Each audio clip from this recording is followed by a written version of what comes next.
All right, pet. This way. We're getting close to where I left the trap. It should be just past this clearing now. I can faintly hear an animal just up ahead, so I'm sure that we've caught something. It shouldn't be too far off now.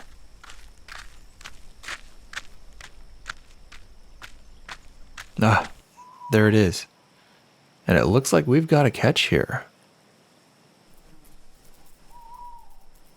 Wow, this fox has beautiful fur. I'm sure it'll fetch us a decent price with the trapper in town. Good work on helping me set this one up last night. I knew you'd do well.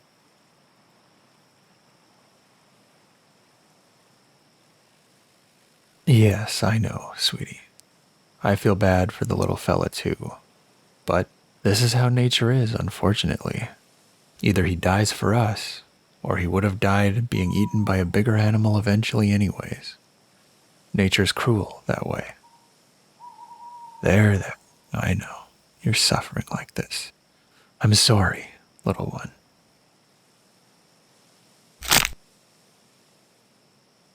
There. It's done now. Didn't feel a thing. I promise.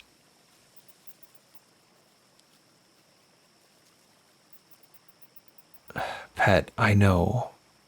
Killing it so up close and personal like this was really cruel.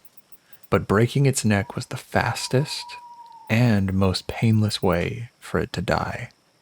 It probably didn't even feel it at all. I know it seems harsh, but it was quick.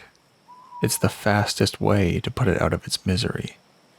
And unfortunately, that's the way it has to be.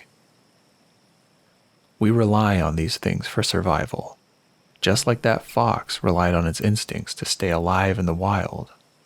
It's a cycle. You know that. Now, look at this trap over here. Seems like we've got ourselves a good-sized rabbit. Not bad at all. Just the right size for a decent meal. And we'll still be able to preserve the pelt for some kind of trade, I'm sure. These two animals, along with the few that I've hunted in the last few weeks, should be able to buy us some supplies in town. I'm going to show you how to skin this fox, and I want you to try that rabbit. But listen carefully. If we don't do it right, we ruin the pelt. And a ruined pelt is a lost opportunity. We can't afford that. The more damaged it is, the lower the price we'd be able to get for it. We want to make sure it's worth something when we take it into town. You've been learning fast, and I'm confident you can handle this. But it's always good to go slow and steady, right? Here, take the knife. Hold it by the handle. Not too tight now. Unclench your fist. You'll be clumsy if you grip it like that. Keep it under control, but don't strangle it, alright? I don't want you to cut yourself. Be gentle. Keep the knife steady in your hand. It's a really sharp blade, so we can make the cuts as clean as possible. Now, watch me. What I'm going to do is make an incision right on the back of the neck, just beneath the skin. It'll make peeling the pelt off much easier. Here, feel the texture of the skin here.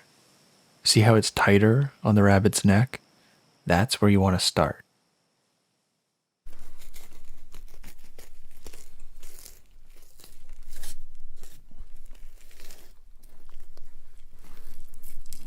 There we go.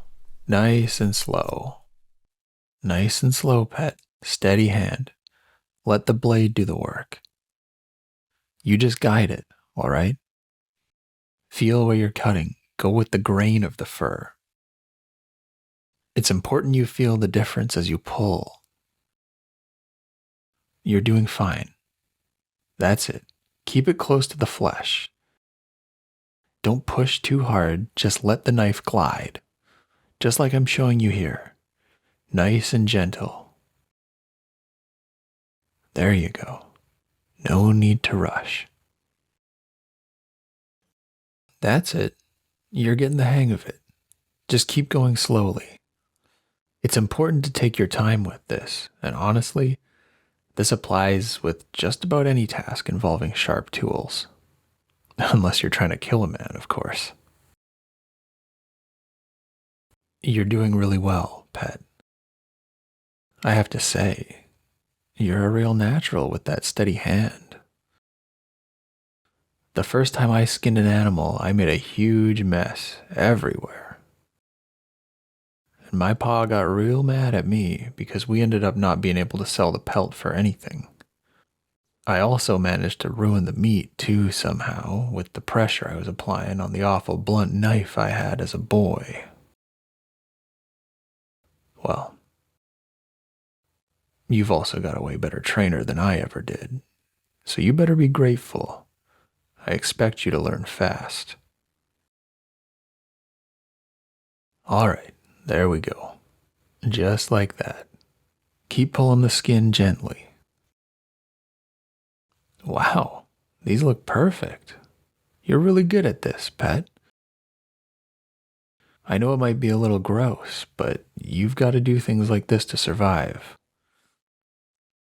Not always pretty, but it'll be worth it. We'll be able to fill our bellies with more than just wild game and foraged mushrooms with these pelts. We might even be able to buy a new outfit. For you, too.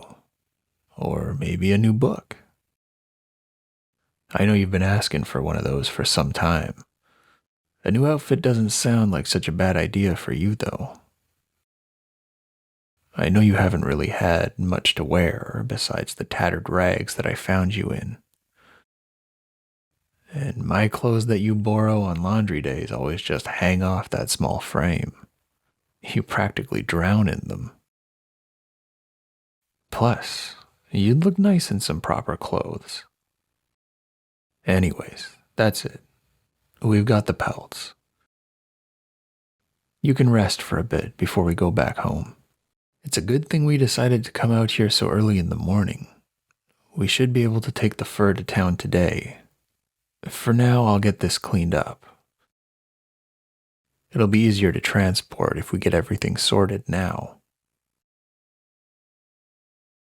I'm proud of you, pet. You've been learning fast. You're going to make a fine companion out here.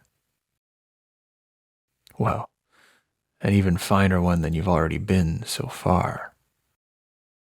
Bow hunting, picking wild herbs and mushrooms, and now trapping and skinning animals. You've been so helpful to me. And to think that just a few months ago, you had been so afraid of me and so desperate to get away from these woods. Either I've truly succeeded in breaking you, or you finally realized that there really is nowhere else to go. I must say, though, things really have been better since you came into my life. I didn't think I'd grow attached to someone again, after I found myself living out here all alone. But you just happened to stumble across my property, lost and so close to death. Thanks for staying with me, even after I managed to nurse you back to health.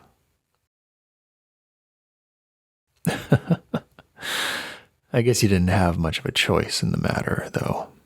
I suppose after 2 failed murder attempts, you finally realized that I wasn't going to be so easy to kill, not even while asleep, right? Well, if I were to die, who'd take care of you? Pet.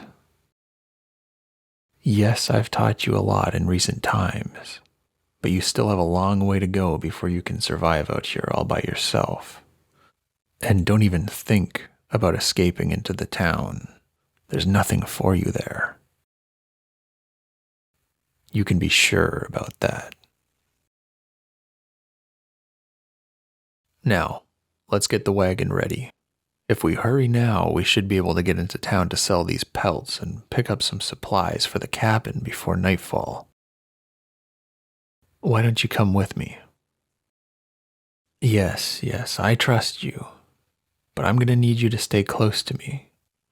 There's a lot of people in town, and some of them can be, well, unscrupulous characters. So don't go off on your own, all right? It's easy to get lost in all that noise, and it's completely avoidable if you stay where I can protect you. I understand that you want to be free, but I need to know that you won't run off the second we step into town. You've been with me for a while now, right? And in that time, I've kept you safe, kept you warm and fed. I've never let you suffer. Life out there by yourself can be hard and unpredictable, mostly because you are at the mercy of other people. They can pretend to be your friend and then brutally betray you or use you as a tool for their own gains. They can gang up with others to deceive and manipulate you. Human cruelty cannot be matched by any other being on this earth. At least when you encounter a bear in the wild, you know exactly how they're going to behave, and you can act accordingly to protect yourself. With a human, well, that would never be possible. And listen, I know you may feel a twinge of desire to run away from me, but think about what you'd be leaving behind. You've been through a lot with me, pet. We've got something here. You don't need to go out there and face this vile world on your own. You're not alone anymore. I don't want to lose you. You've made my life better, and I never thought I could feel that way again, not after everything. But then you showed up, and everything changed. You brought warmth and light to my cold world. I'm not holding anything over you, but you know I've done everything I can to make sure you're safe. If you stay with me, I'll continue to protect you. I promise.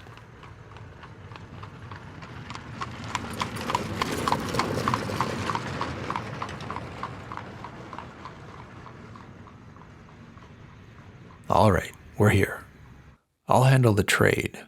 You wait here next to the wagon and horses for me, and keep an eye on it, or it might get legs and run away without us.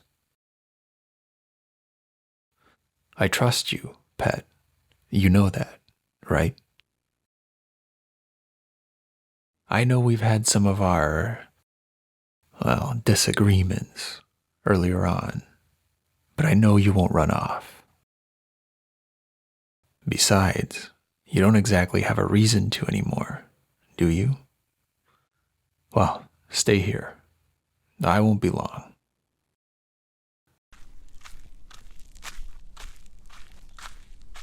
I've got a surprise for you. I thought I'd get you something nice while we're in town. Here, look, it's a new novel. Remember how much you liked that last one? I thought you'd like another. You seem to enjoy getting lost in those stories. So, I figured I'd get you one more. I hope it makes your day a little brighter. The shopkeep will bring out the supplies I ordered in a moment. And listen, I'm sorry if you'd prefer some new clothes instead, but the book is all I could afford with the money left over from the sale. You're happy with it? I'm so glad. I promise I'll take you shopping for new clothes next time we come into some good fortune again. Thanks for staying with me, pet. Now, shall we go home?